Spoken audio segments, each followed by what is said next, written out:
Hey, how is it going again, Guardians? LVnative here with another Destiny video. Today's video, we are going to continue our series into the vendor spotlight with their weapons to see what's available, what perks they come with on the roll, and give you my opinion on all of the weapons, not just the ones that everyone else is talking about. That way you can make your own decision as far as what weapons are going to work best for you. So, without further ado, let's go ahead and take a look and see what they have available. Starting things off, the very first one here is going to be the Whale Hand Cannon. Now, let's go ahead and look at the stats for a minute. It has a rate of fire of 22, impact of 81, range 32, stability 37, reload of 39. For its secondary stats, we have aim assistance of 77, equip speed of 44, recoil direction 83, and a zoom of 15. Now, with the rate of fire and impact as it is, it falls into the exact same archetype as some very popular hand cannons right now, such as the IS Luna and currently the Palindrome. Now, some of those stats aren't quite as good as others, but this is still a very decent hand cannon, and I have seen a decent amount of people running this in the Crucible as of late. So let's go ahead and jump in and take a look at the actual perks that come with the vendor roll. So starting things off with the sights, we have the Steady Hand IS, the Fast Draw IS, and the Quick Draw IS. It does not have Sure Shot, which is my preferred sight on a hand cannon, but still you have some decent options here. Moving on, we have the Armor Piercing Rounds or Hip Fire, both decent choices. I think for myself, I would probably go for Hip Fire for those really close-up encounters when it gets hard to ADS to actually lock onto your target. From there, we have Hammer Forge for an increased range stat, or Third Eye, depending on, if you're using the artifact or the hunter with the keen eye ability where you already have Third Eye, you may not need this. If not, this is a pretty good perk to have on any primary. Also, we have Firefly. Now, Firefly on hand cannons is by far one of my favorite perks to have, especially for PvE.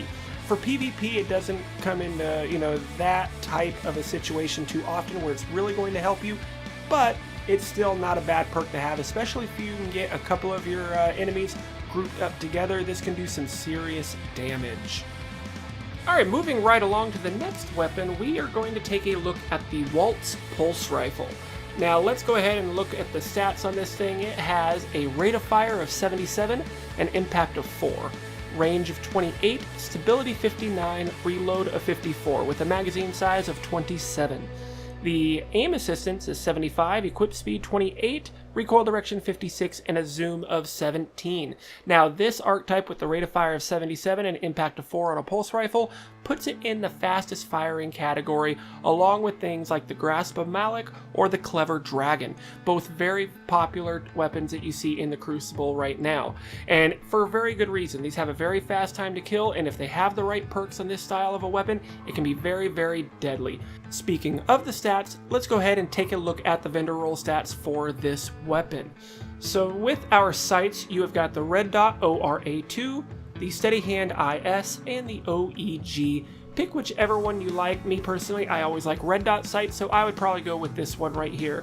For the next column, we have got Armor Piercing Rounds and Lightweight. Again, pick whichever one you like. With these two, I probably would go with the Armor Piercing Rounds. Next up, we have Perfect Balance, always good to have on pulse rifles to keep that stability as high as possible. And we also have Eye of the Storm. Between these two, I would go with Perfect Balance. And in our final column here, we have got Rangefinder. Again, a very nice perk to have on pulse rifles as well. Moving right along to the next weapon on the list, we have the Waiting Fusion Rifle. So taking a look at the stats, we can see we have an impact of 94, a range of 41, stability of 63, reload of 59, a charge rate of 16, and a magazine size of 5. The secondary stats are going to be aim assistance of 59, equip speed 29, recoil direction of 63, and a zoom of 15. Now this is a very high impact style of fusion rifle goes right along with the Thiessen FR4 or the very popular currently Saladin's Vigil. So this absolutely melts people as long as you have a decent stability. So with that stability of a 63, we just need to get 1 or 2 good stability perks to really turn this into a beast in PvP. Speaking of the vendor role perks, again, let's take a look and see what they have to offer. So starting things off, we have the Reflex Sight, the Red Dot ORA, and the OEG. Again, pick whichever one you like. As you all know, I tend to be a little bit more partial to my Red Dot, so I probably would go with this one, but feel free to pick whichever one that you like. Next column, we have Accelerated Coils, which is never a bad thing to have on Fusion Rifle, but we also have Hip Fire. For me, I love having Hip Fire on my Fusion Rifles. In those close quarter situations, it just makes it much easier for you to keep your crosshairs on your target in those close quarters and get the kill before they shotgun you down to death. Moving on, we have got Perfect Balance, exactly what we would need, some sort of stability increase, so that would help a lot. Or we have knee pads. Now, I personally had never tried knee pads on a Fusion Rifle until I saw a video of someone doing it. I honestly can't remember what it was, but they were really good at getting that charge rate timed with them sliding around corners. And if that's your playstyle, you may opt to go with that. But for me, it's going to be all about the stability, and I would go with Perfect Balance. Next up, we have Rangefinder. Now, this already has a decent stat for range for a Fusion Rifle. The Rangefinder is only going to help with that. So this is very decent roll. With the stability here, yeah, it's not maxed out, but it's still pretty good. And if you don't already have a decent Fusion Rifle and would like to try one, this would definitely not be a bad one to pick up and try out for yourself. Next up, we have the Wounded Scout Rifle.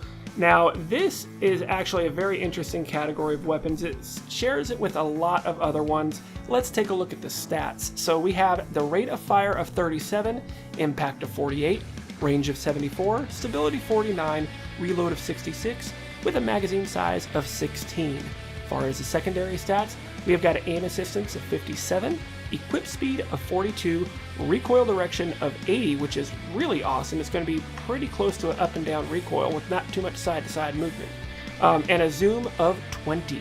Now this shares the same art type as stuff like the Hung Jury and the good old Vision of Confluence, two of my favorite scout rifles that I've used ever in Destiny, especially depending on the perks that you have. Speaking of, again, let's take a look and see what perks come with this vendor roll. With our sights, we have the MD Reflex, the Ranged In RLR5, and again, a Reflex. I think it's a little odd that you have the MD Reflex and the Reflex, but again, try all the sights out, see which one works best for you, and go with that.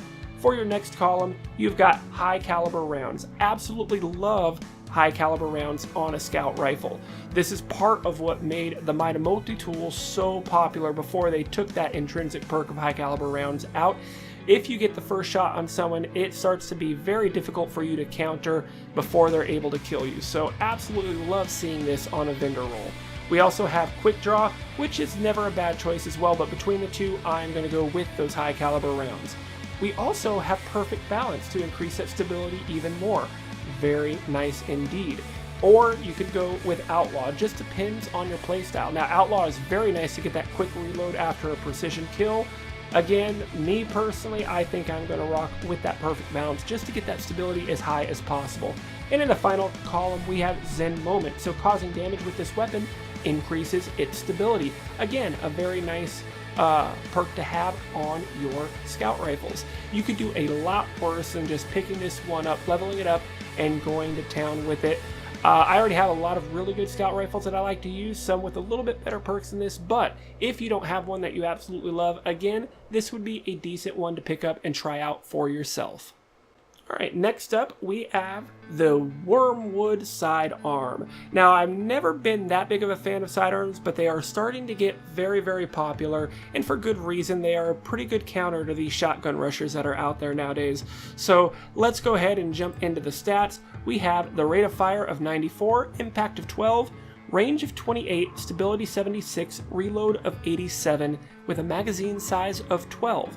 Your secondary stats, you have an aim assistance of 84, equip speed of 64, the recoil direction of 97, which is fantastic, and a zoom of 12. Now this falls into the exact same archetype as the Jabberwocky and the little bit more popular Iron Wraith D. So this is not a bad archetype of a sidearm for you to go ahead and try as long as you have some decent perks. Speaking of, again, let's go ahead and jump in and take a look at those perks. With our sights, we have the True Sight IS, which is a very popular one with that strong target acquisition. We also have the Fast Draw IS and Quick Draw IS again. I would go with the True Sight, as on hand cannons and sidearms, I think this is the best sight to have. We also have high caliber rounds, so that's going to be kind of interesting for how fast this fires and how many rounds you're going to be putting on people. You're going to cause even more flinch with this, or you could go with Quick Draw. Again, never a bad perk to have on the sidearm, but the sidearm readies and aims pretty quick as it already is, so I would again probably opt to go with those high caliber rounds, but pick whichever one feels right for your playstyle. Next up, we have hand loaded. So that was going to give you just a little bit of an increase to the range, not much, or go with Zen Moment. Because hand loaded is not giving me that much of an increase, I probably would opt to go with Zen Moment for that added stability as I'm landing my shots on people. For the final column, we have Hidden Hand, which is absolutely going to be nice to help get more of those headshots. It makes that target acquisition a little bit better for you as well, and never a bad perk to have on any weapon, this sidearm included. Alright, and last up for the future war cult, we are going to be taking a look at the Warpath rocket launcher. Let's jump in and take a look at the stats. You will see we have a rate of fire of 18, a blast radius of 96, velocity of 41, stability of 66, and a reload of 50 with the magazine size of 2 rockets. Our secondary stats, we have the aim assistance of 23, equip speed 17, recoil direction 71, and a zoom of 20. Now, with the blast radius 96 and the velocity of 41, this actually puts us right in the same blast radius type category as very popular rocket launchers such as the Ash Factory and Radagast's Fury. The big problem here is with the velocity. Both of those other two weapons have a higher velocity stat, so it's going to be a little bit more popular to use in PvP, but there are perks such as Javelin that can help out with that. Speaking of, again, let's take a look at the roles that this has from the vendor. So starting things off again with our sights, you've got the confirmed launch, linear compensator, which is going to give you a little bit more velocity at a cost of some blast radius, as well as counter mass. Out of these, I would probably opt to go with the linear compensation just to improve that velocity stat just a little bit. Next column, we have got flared magwell for reloading the weapon even faster, or snapshot. Both are not great for rocket launchers, but between the two, I guess I would go with snapshot, only because reloading your rocket launcher is usually not much of an issue when you're running this in PvP, because you normally only get the 2 to 3 rockets if you have tripod or whatever, and you don't actually get a chance to ever reload it. You fire the rockets you have and you're done. Because of that, I probably would opt to go with snapshot, but it is not an ideal perk to have in this spot. Next up, you have the heavy payload, which is going to give you an even larger increase to your blast radius, or Battle Runner. Kills with this weapon grant a brief boost to the sprinter's top speed. Not bad, but again, I'm going to go for maximum blast radius, so I would opt to go for the heavy payload. For the final category, we have tracking, always good to have on any rocket launcher. For PvP, I usually prefer something like grenades and horseshoes, but tracking is not that bad either. All in all, a decent weapon. So again, the big weakness of the Warpath is going to be its velocity. It's just a little bit too low of a stat to make it that viable, in my opinion. There are just going to be better rocket launchers out there that are going to have a much higher velocity with a similar blast radius. So you could pick this up if you want to. Personally, I think you would do a lot better picking up any other weapon that this vendor has, unfortunately, besides this one, but feel free to grab it if you want to. I just personally don't think it is that great of a rocket launcher to begin with, and it doesn't have any great perks to help that velocity out, so for me this would be a pass. But if you feel you want to try it out and you've got the extra marks to spend, feel free to do so. Alright guys, so that is going to be it for the future War Cult weapons. I hope you found this video informative and helpful. If you did, don't forget to smack that like button, leave a comment in the section down below, and most importantly, go ahead and share this video with some of your friends on your social media. That really helps my channel out a lot to get extra exposure for these videos. Anyway, I've taken up enough of your time. That's going to do it. As always, this is LVnative. You guys are awesome, and I will see you in the next one.